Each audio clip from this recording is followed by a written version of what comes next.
ಸಿರಿಭೋಲೆ ಮಹಾತ್ಮೆ ಕುಮುದ ಇಂದು ಮನಿಯು ವಿರಚಿತ ಸಿರಿಭೋಲೆಯ ಮಹಾಕಾವ್ಯದ ಕೆಲವು ಶ್ಲೋಕಗಳ ಅಧ್ಯಾಯ. ಆಕಾಶಗಮನ ಮತ್ತು ಗಣಕಯಂತ್ರ ಕ್ರಮದ ಬಗ್ಗೆ ಕೆಲವು ಶ್ಲೋಕಗಳನ್ನು ಓದಿ ತೋರಿಸುವೆನು. ಓದುವವರು ಡಾಕ್ಟರ್ ಸತೀಶ್ ಕಾಗೋಡ್.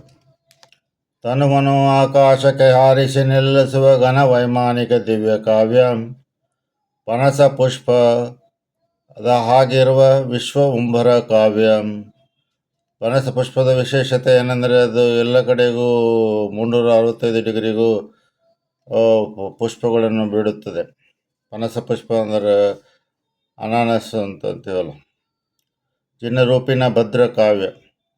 ಯವೆಯ ಕಾಳಿನ ಕ್ಷೇತ್ರದ ಅಳತೆಯೊಳ ಒಳಗಡಿಸಿ, ಯವೆ ಕಾಳಿನ ಸಾಸಿವೆ ಕಾಳಿನಷ್ಟು ಕ್ಷೇತ್ರದಲ್ಲಿ ಅದನ್ನು ಒಳಗಡಿಸಿ, ಅವರೊಳ್ಳ ಅನಂತವನ್ನು ಸಕಲ ಅಂಕವನ್ನು ಅದರೊಳ್ಳ ಸವಿಯಾಗಿ ಇಟ್ಟು ಸವಿಯಾಗಿಸಿ ಪೇಳುವ ನವಸಿರಿ ಇರುವ ಭುವಲೆ.